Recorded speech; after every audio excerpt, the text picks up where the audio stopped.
Salut les fans de tech, j'espère que vous allez bien. Aujourd'hui, nous allons déballer ensemble ce boîtier de transport rigide pour l'Insta360 Go 2, qui est une petite caméra que j'ai déballée avec vous sur la chaîne. Elle est ici. Et son boîtier de recharge, lui, commence un petit peu à s'abîmer, comme vous le voyez. Donc cette sacoche de transport rigide est la bienvenue, puisque je vais pouvoir limiter la casse en protégeant un peu mieux le boîtier de recharge et en rassemblant au même endroit la caméra et ses accessoires. Comme d'habitude, je vous mets en description toutes les informations utiles et nous, on va passer tout de suite aux choses sérieuses. C'est parti pour le déballage. Voici le paquet de plus près pour vous. Ça va aller très très vite puisqu'il n'y a pas grand chose à voir.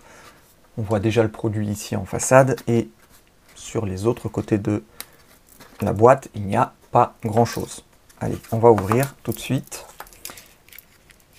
Ici, hop, on ouvre. Hop.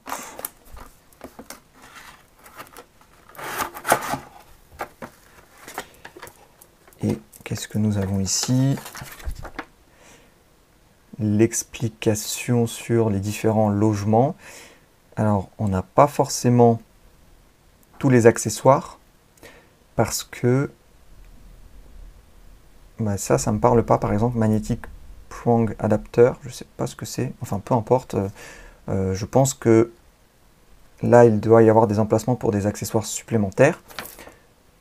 C'est en anglais, donc il faut se contenter de l'anglais. Mais en tout cas, c'est assez sommaire. Je pense que même ça, c'était superflu. On ouvre. Là, il n'y a rien d'autre.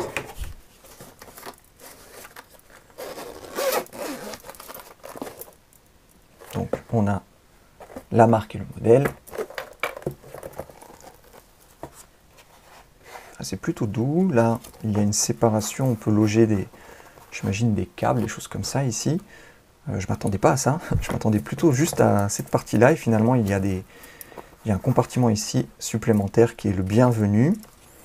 Donc là, très rapidement, moi, les accessoires que j'ai sous ma main, tout de suite, ici, c'est ceux-là. Donc j'ai le pendentif, j'ai la caméra. Donc la caméra, elle vient ici, hop, comme ceci. Ah, c'est pile, hein. On est obligé même de forcer un petit peu. Ça vient là, j'imagine, parce que ça ne rentre pas ici, ni là, ni là. Vous voyez, donc ça doit forcément venir là. Sans la dragonne, ça c'est un peu dommage parce que la dragonne, j'aime pas l'enlever. J'aime bien savoir qu'elle est là. Bon, on va faire comme ça. L'Easy Clip doit, je pense, venir ici. Bon, ok. Vous voyez, on va quand même regarder un petit peu. Pivot stand, c'est bien ça. Easy Clip, c'est bien ça. Et le magnétique. Non, vous voyez ça par contre, ça vient là. Bon.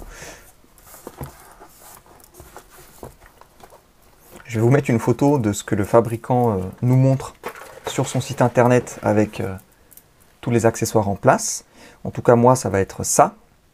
C'est plutôt pas trop mal, hein. Vous voyez, c'est assez compact. Tout tient en place. Et est-ce que ça ferme facilement? Oui, c'est parfait. Et je suis prêt pour partir en voyage ou en déplacement. Ce qui est par contre un tout petit peu dommage, c'est qu'il n'y a pas de dragonne sur cette partie-là pour transporter la sacoche. Mais sinon, c'est plutôt pas mal, c'est rigide. Et ça devrait permettre de protéger un peu plus la caméra et ses accessoires. Voilà les amis, la vidéo est terminée. Là, comme ça, je ne vois pas ce que vous pourriez avoir comme question sur ce produit, mais peu importe. Si vous en avez, n'hésitez pas à les poster en commentaire, j'y répondrai le plus rapidement possible. Moi, je reviens très vite avec une autre vidéo, et d'ici là, portez-vous bien. Salut!